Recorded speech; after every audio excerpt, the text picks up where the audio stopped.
missing time. Doesn't matter if you have shadow people who follow you through the park. You have a friend in Gary Anderson and Night Dreams After Dark.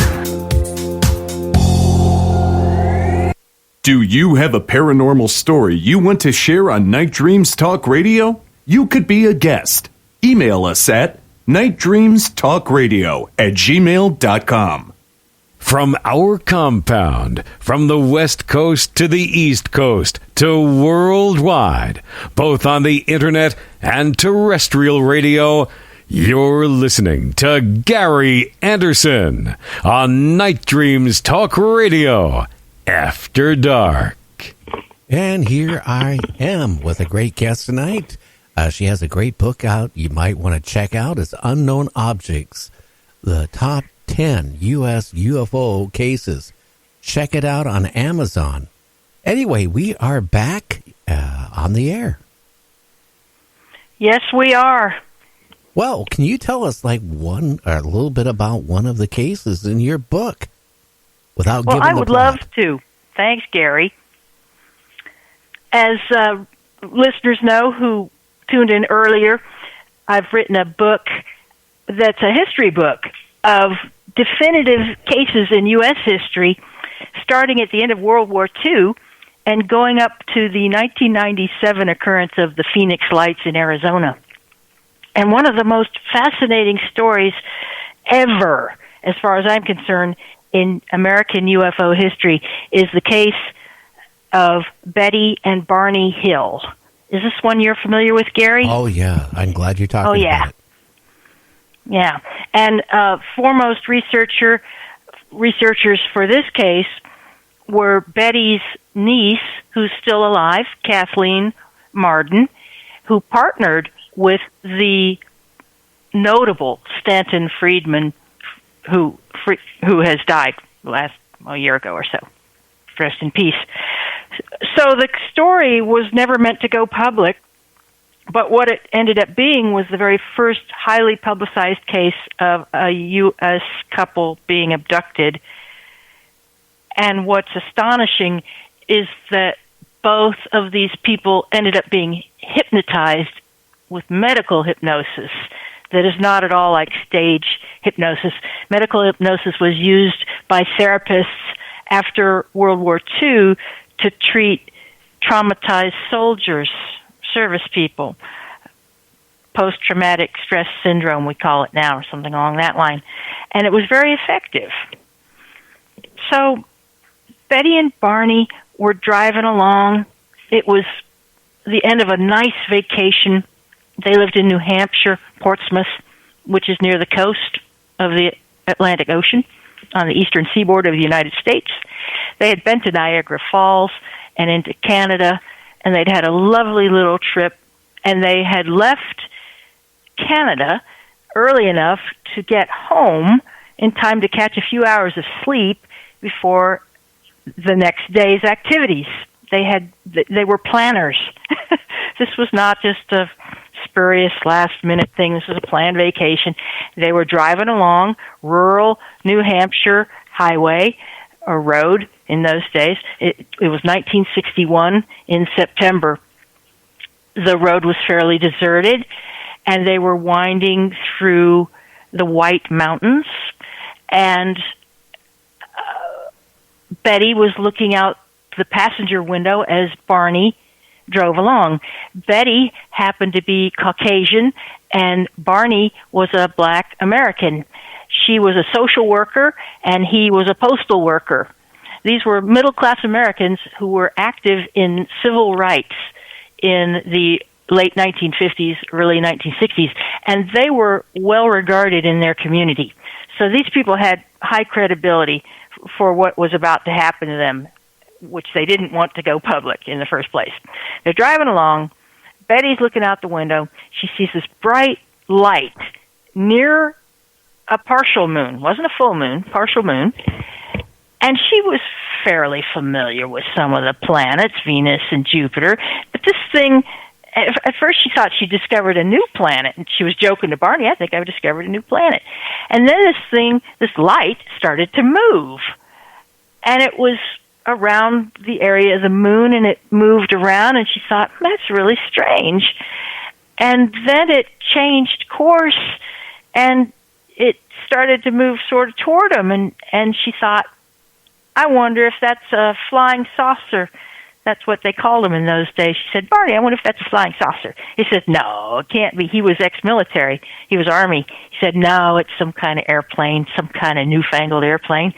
And she's looking at it. She goes, I don't think it's an airplane. It doesn't act like an airplane. And so just for fun, and because Barney was getting irritated at her calling it a flying saucer, he didn't think it was a joke. He didn't find it funny. She said later, she rolled down the window, stuck her arm out, and started to wave this thing toward the car. Yoo-hoo! Come on over here.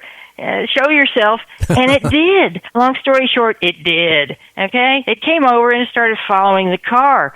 And they didn't know what it was. Bright white following car. They're not happy. Barney pulls over in a picnic area. They get binoculars out of the glove compartment, because what Americans didn't carry binoculars in their glove compartments in the early 1960s, right? They get the binocs out, and it's probably it isn't pitch black. We know there's some moon, but it's dark out in the middle of nowhere, New Hampshire. No more streetlights there, I can guarantee it. They're looking through the binocs, and now they can see it's a craft. It's not just a light, it's a structure. And that flips them out. So Barney walks the dog, who's in the back seat, back to the trunk, and the dog is probably doing doggy business while Barney pops the trunk and pulls out his trusty revolver. He's a ex-serviceman. His reaction is to protect his family, his wife and dog, with a gun. And he puts it in his, I couldn't find out if he put it in his pocket or his waistband. The details were a little vague on that. But he had it on his person, and he got back in the car, and Betty got back in the car, and they drove away. And this thing continued to follow them. And when he sped up, it sped up. And when they slowed down, it slowed down. And then they heard this buzzing sound on the trunk, and it reverberated through the whole car. And I've heard this buzzing sound. It's something that is common to a lot of UFO experiences. And the next thing they knew, they were hearing that buzzing sound again, and they had lost time. They were hours. They had lost a couple hours. And by the time they got home, they were late. They felt grimy and dirty, and they took long showers and fell exhausted into bed. And they noticed weird things like the tops of Barney's shoes were scuffed. Their watches were both not working anymore. They had stopped. Her dress was discolored and torn a little bit. And they just felt weird. They felt weird. They couldn't explain it. And then soon after that, nightmares. And Barney, in particular, had severe stomach problems, anxiety-related problems. He was seeing a doctor for anxiety. And then a couple of years later, they were introduced through a church associate to a man who did this medical hypnosis. And he put them both under. And they told the same story under hypnosis in separate rooms at separate times. And the story was that after the first set of drumming sounds on the trunk of the car, Barney pulled off on a side road. And on the side road, they saw amber lights in the roadway or above the roadway, and he thought at first there had been an accident. And he wondered what that could be. And then beings approached the car, and he thought they were emergency responders of some kind. And they came to the car. Half of them came to his side of the car and the other half to her side. And they took them to this craft on the ground, a UFO. At that point, Barney is flipped out. He doesn't want any part of this. It's against his paradigm. And he keeps his eyes closed, and he's being dragged along. And at one point, Betty remembers saying to him, Barney, lift yourself up, walk straight so you don't scuff your shoes. And he had scuffed shoes the next day. So they get to the craft, and Betty, meanwhile, has decided she wants to know what's going on. She called them over, after all. She's curious and friendly, apparently, so she rouses herself as they're being taken from the car, and finally balks at the ramp at the top of the craft. She doesn't want to go in, and a scuffle ensues, and that's when her dress gets torn.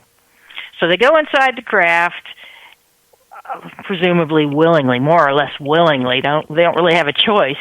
And he's being examined in one room and she's in another. And it's your typical it's the first time we hear of what becomes the typical abduction scenario, where sperm is taken from him, an ovarian test, a pregnancy test from her. They probably harvested ova, and they measured all of the physiological stuff that an eye, ear, nose, throat doctor would do, and she then chatted up the leader as Barney finished up in the other room.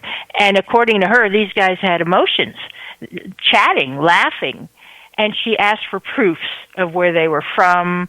He told her where they were from, showed her a star map, which just sort of appeared in the room like a holograph, but without projection. It just appeared.